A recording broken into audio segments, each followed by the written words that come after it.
shit about everything. Daily news, uh, local news, international news, you name it, we're going to talk about it. We're going to open up some phone lines eventually throughout the show, and we'll get some viewer opinions, and we'll let you guys give us some things we can talk shit about. I'd like to introduce my co-host, Michelle. My name is Lewis, and again, welcome to Talk Shit. So let's move right on. Michelle, what do you think? I agree. Good evening, everybody. All right, so right off the top, I'd like to get into a few stories that are going on right here in Hernando County. We're all from Hernando County. That's where the show is based out of. Now, all my views, all my stories come from Real News Real Fast. Tom Lemons, real good guy. Work with him a little bit. And basically, he reports the news, and I talk shit about the news.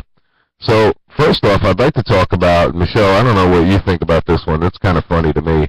We got this newly reconciled couple. I guess they were broken up, had fights, got back together, were at a bar drinking, and they got into a fight. And I guess they decided to take the fight at home, and it escalated. And apparently, according to the story, the choking began, and then it ended, and then he tried to leave. And I think she said, bye, and then he came back and he choked her again. In a fight, the man needs to keep his hands to himself, and so does the woman. Yeah, well, I mean, with today's domestic violence law, certainly, because you're both going to jail. But according to detectives, there's obvious signs of victim on the victim's neck that are consistent with being choked. He's being held in Hernando County on $10,000 bond. That's pretty funny. I mean, $10,000 bond. So you take 10% of that. The guy's got to come up with $1,000, and he's out by tomorrow, back there choking her again.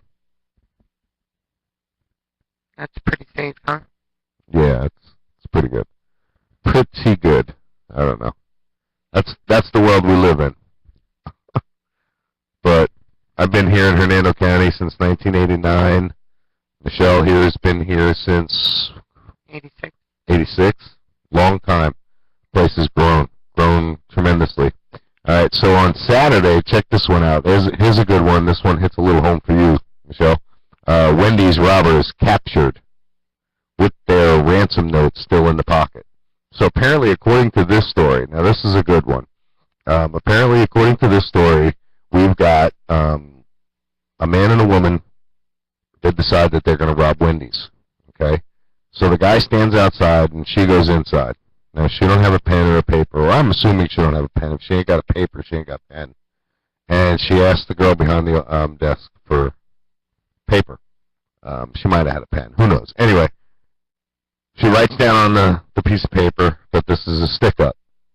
And, yeah, that's. It's pretty funny because working for the company for 10 years, their security features are top-notch. And to be so stupid to ask for a pen for a ransom note, you deserve to get busted. Yeah, that one I thought you'd be pretty interested in.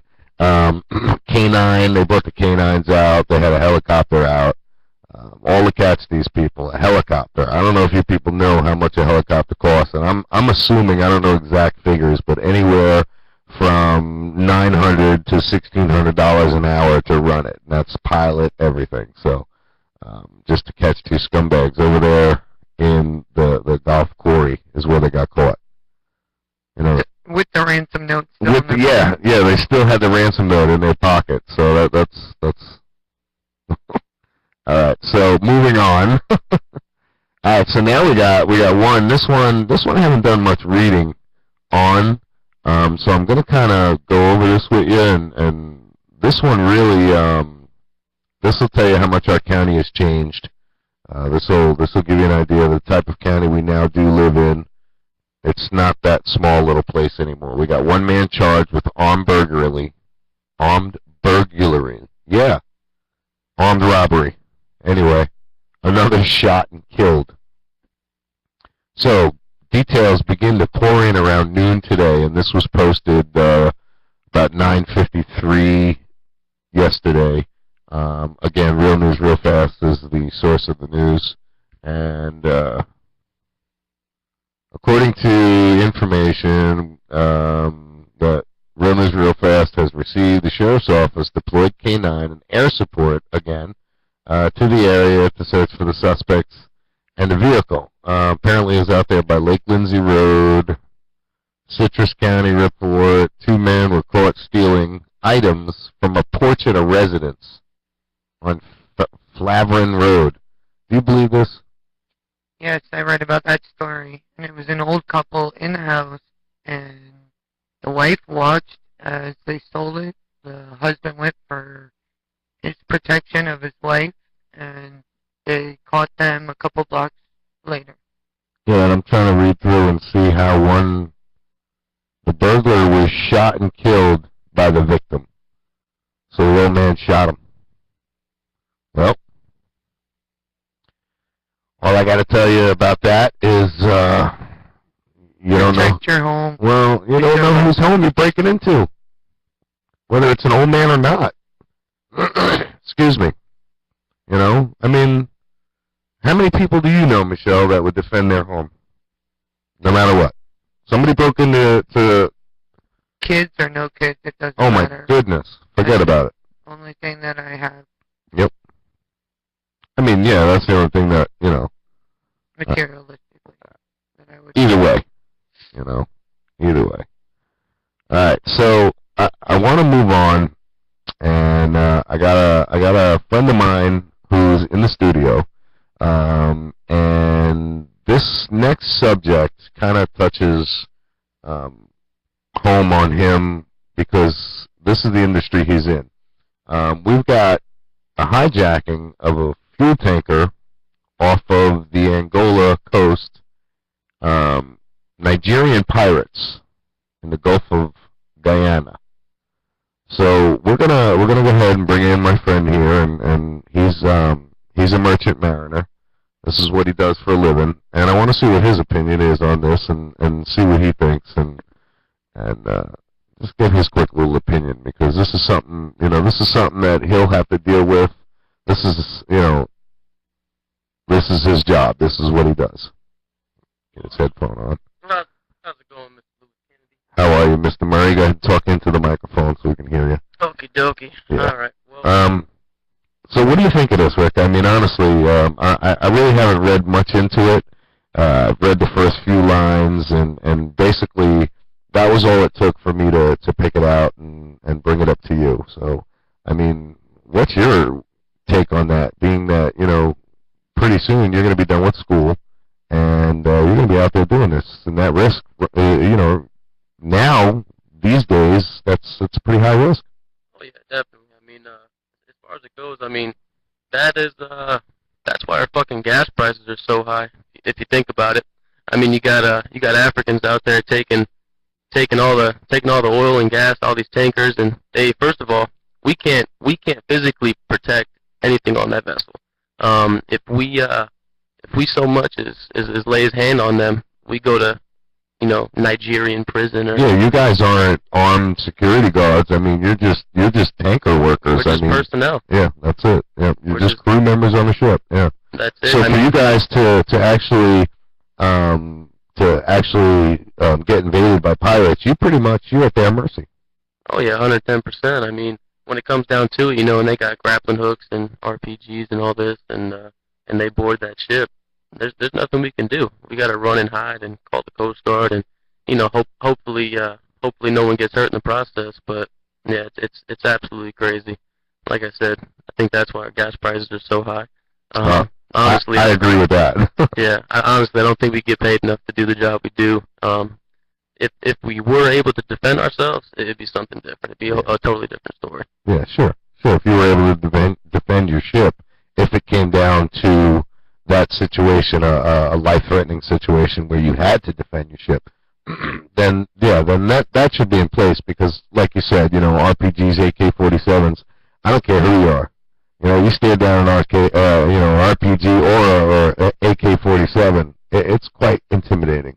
Well, not only that, I mean, especially when you're on a 1,000-foot ship full of gasoline, and they got an RPG pointed at you, it's kind of intimidating, you know what I mean?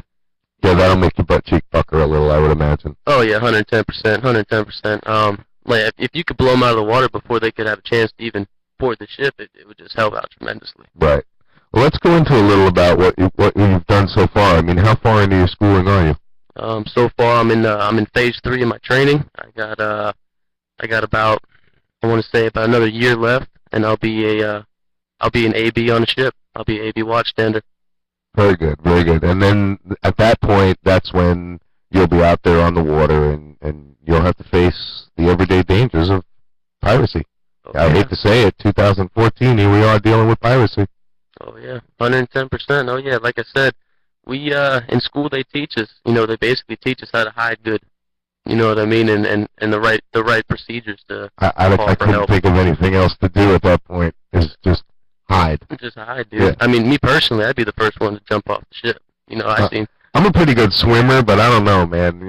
Some of that there's some big sharks out there off the coast. Dude, I'd rather deal with a shark than an RPG on an oil tanker. To be honest with you. I don't know what would be quicker. I think we'll save that for another subject on a different show. Yeah. But Rick, I thank you for coming in, taking the time, and give me a few minutes to explain to people, the real dangers that are out there in the job you do, and the next time somebody runs into a merchant mariner and you're talking to them and they explain to you, just remember, it's not just a job, it is an adventure, I guess, huh? Oh yeah, like I said, I appreciate you having me, Mr. Kennedy. Not a problem, Rick. I hope to see you soon, and we'll bring you in after your next round of schooling, and we'll see where you're at from them. See if you run into any pirates. Appreciate it. All right, so we're going to get Michelle back in here. Thanks again, Rick. We'll talk to you soon. And we're going to get Michelle back in here. I'm going to move on to the weather. Spring Hill, Florida. Here we are. I'm looking at both my units that I have to report weather to you. And they're both pretty decent units. They're one is reading outside right now 35 degrees. One's a little closer to the ground level.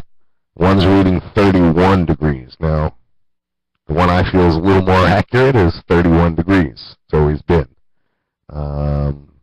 It's damn cold, people. It is damn cold. Michelle, I know how much you love this weather. Well, with the Florida weather, it could be 59 during the day, 36 at night, and then you wake up to a wonderful 73. Hey, it could be worse. We could be out there taking those videos and sending them down here to our peeps of the snow. Yes, I talked to a friend today that lived in Texas, and she has 73 tomorrow and 35 tonight, so she knows how we feel. I talked to a relative in Chicago where they got 2 feet of snow, and my girlfriend was snowed in on the island just yesterday. So this is definitely a cold freak of nature. I don't know if I could deal with the snow anymore. I'm not sure. I can't. Yeah, I'm not sure I'd be able to deal with it. From here, somewhere warm. Yeah, we're definitely going somewhere warm. Environmental issues that are going on are just so many to talk about right now that we're just going to skip over environmental, I think, and I think we're going to move on to introducing one of our new ventures, and this is going to be produced by us here at Kennedy Studios. We're going to work with some of the local bail bondsmen, Hernando Pasco right now, and then we'll get up to Citrus and start working with them.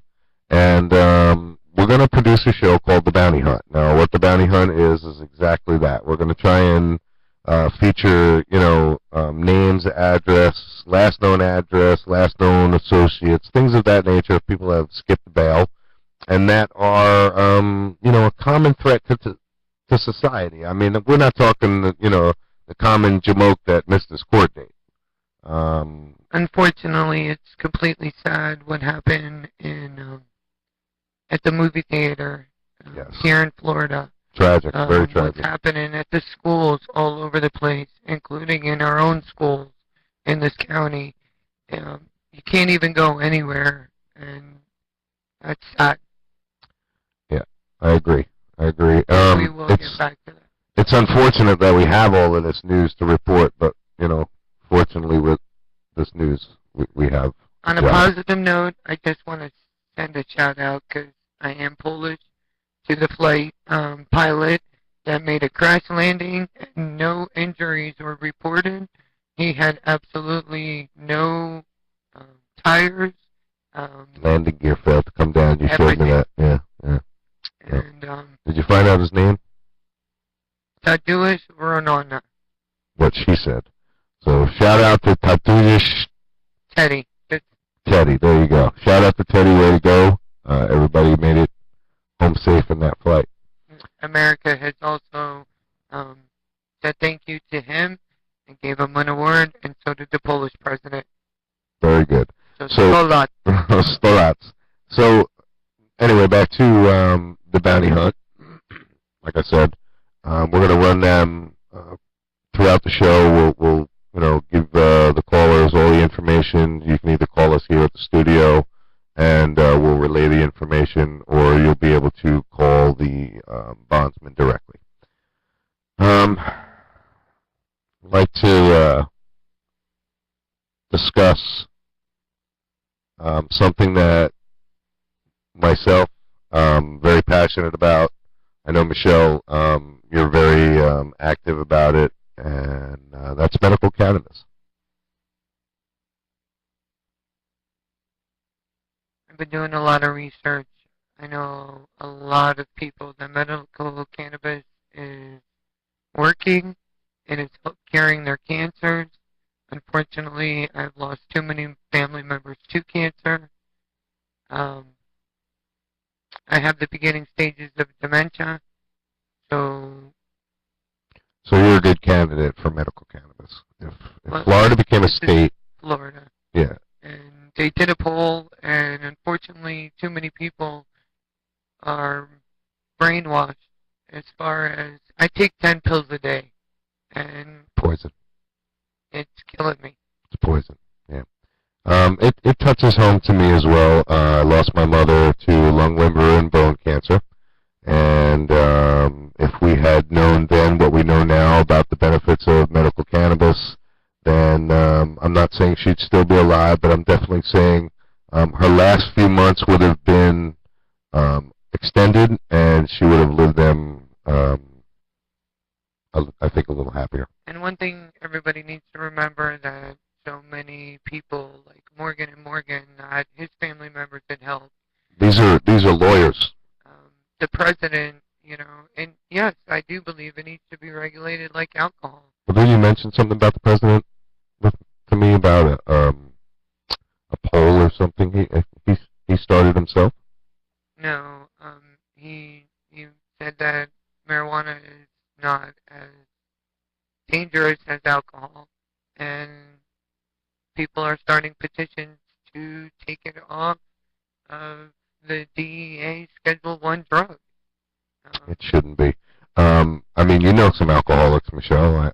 We know some alcoholics together. I mean, what do you think of alcohol? Do you think it should be regulated a lot more than it is, and medical cannabis should be used a lot more than it is? I mean, what's your opinion on that? I think that it needs to be completely decriminalized all over the United States. Let the medical portion help the people that are sick.